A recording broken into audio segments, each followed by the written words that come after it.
जयपुर के शहीद स्मारक पर गुज़िश्ता 38 दिनों से CAA, NRC और NPR के खिलाफ एहतजाज जारी है। शहीद स्मारक पर यौम ख्वातीन के मौके पर ख्वातीन में स्किल डेवलपमेंट और ख्वातीन की खुद मुख्तारी के ताल्लुक से नुमाइश लगाई गई। हमारे नुमाइंदे अरबाज अहमद ने इसका जायजा लिया। का जो शाहीन बाग है शहीद स्मारक पर, आप देख सकते हैं कि पिछले 38 दिन से ये वो औरतें हैं जो एक बहुत ही मजबूत मूवमेंट को मजबूती दे रही हैं, ताकत दे रही हैं, लगातार यहाँ पर डटी हुई हैं। इन औरतों की डिमांड है कि CAA, NRC और NPR को वापस लिया जाए।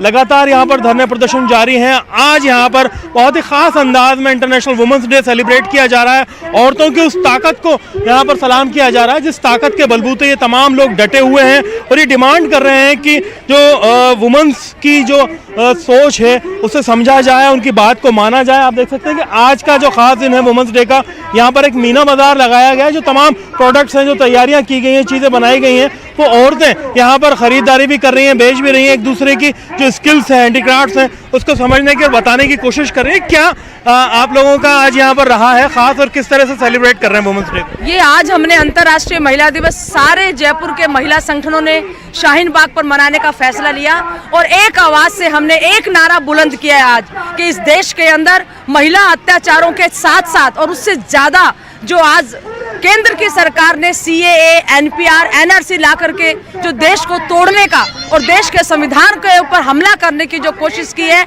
उन सब से हम बहुत गुस्सा है और हमने ये मांग की है कि मोदी सरकार ये CAA काला कानून रद्द करे। जी, आप लोग जो यहाँ पर प्रोडक्ट डिस्प्ले कर रहे हैं, क्या खास है? ये आप ही लोगों ने तैयार किए हैं, कैसे किए? जी, इन्होंने लेडीज़ ने सबने तैयार किए हैं। हैंडीक्राफ्ट है सारा और कुछ सेल्फ मेड उन्होंने काफ़ी मतलब चीज़ें यहाँ देखने को मिली हैं कि अगर कुछ चीज़ें तो ऐसी हैं बिल्कुल यूनिक हैं जो रेयर है मतलब, और उनको अगर रोज़गार मिलता ही तो अपने आप में उनके लिए बहुत सुकून की बात है।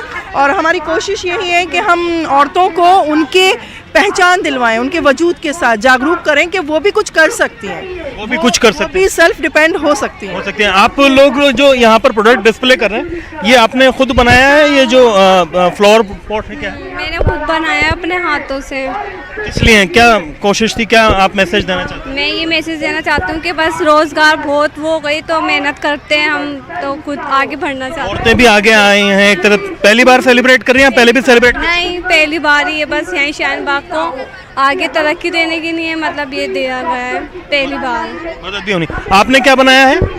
ये अपनी बच्ची बनाती है ड्रेस, बुटीक का काम करे हुआ है।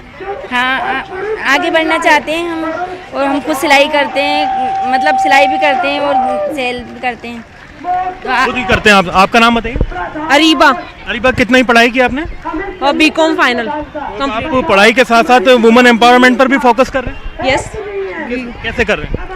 We are job in our schools and we are teaching students also and studies also we are doing MCom final। क्योंकि बुर्के की अगर बात की जाए तो ख़ास तौर पर हमेशा ये पहले माना जाता था कि सबसे ज़्यादा जो महिलाओं के अधिकारों का हनन होता है वो मुस्लिम महिलाओं के साथ होता है, लेकिन अब सोच बदल रही है और जो नज़ारे हैं वो भी बदल रहे हैं। देखिए, अब तक जो बात कही जा रही है या कही जा रही थी कि भाई मुस्लिम महिलाएं जो है दबाई जा रही है, ऐसा कुछ भी नहीं था। हालात आप ये देखिए कि अपने हक की लड़ाई के लिए मुस्लिम महिलाएं आ गए हैं और इस पूरे ग्राउंड से बल्कि हिंदुस्तान में ये 200 जगह से ज़्यादा जो शाहीन बाग चल रहे हैं और दिन रात हमारी माएँ बहनें आ करके अपने हुकूक की जो लड़ाई इस दौर की सबसे बड़ी हुकूमत से लड़ रही है, तो आप ये सोचिए कि उनके अंदर कितना जज्बा और हौसला होगा कि जो हुकूमत से के खिलाफ खड़ी हो सकती है, तो अगर उसके अंदर अगर उसको घर में दबाया जाता है या उस पर घर में कोई जुल्म ज़्यादती होती तो वो अपनी आवाज़ को लेकर के खड़ी नहीं होती। जो मुस्लिम महिलाओं का अलग नज़ारा है, एक प्रोटेस्ट पीछे जारी है बड़ा NC NPR के लिए। जो धार्मिक महिलाएं आप देख सकते हैं कि वो अपनी नमाज भी यहाँ पर अदा कर रही हैं, बाकायदा मुसलसल पर्दा इनका कायम है। और वुमेन एम्पावरमेंट के लिए और ख़ास तौर पर जो रोज़गार के लिए अगर बात की जाए तो उस मोर्चे पर भी अपनी जो है मजबूती से उपस्थिति दर्ज करा रही है। एक बड़ी सोच है जो अंतर्राष्ट्रीय महिला दिवस आज मनाया जा रहा है। ऐसे मौके पर हमें सबक लेना चाहिए कि कैसे जो महिलाओं को अधिकार देने की बात की जा रही है, वो ग्राउंड पर मिले और जो नज़ारे यहाँ पर देख रहे हैं वो वाकई हमें ये सबक सिखाने वाले हैं कि महिलाएं अब धीरे धीरे मजबूती से सामने आ रही हैं और सशक्तिकरण उनका ज़मीन पर देखने को मिल रहा है। कैमरा पर्सन देवेंद्र के साथ में अरबाज अहमद, न्यूज़ 18 के लिए जयपुर से।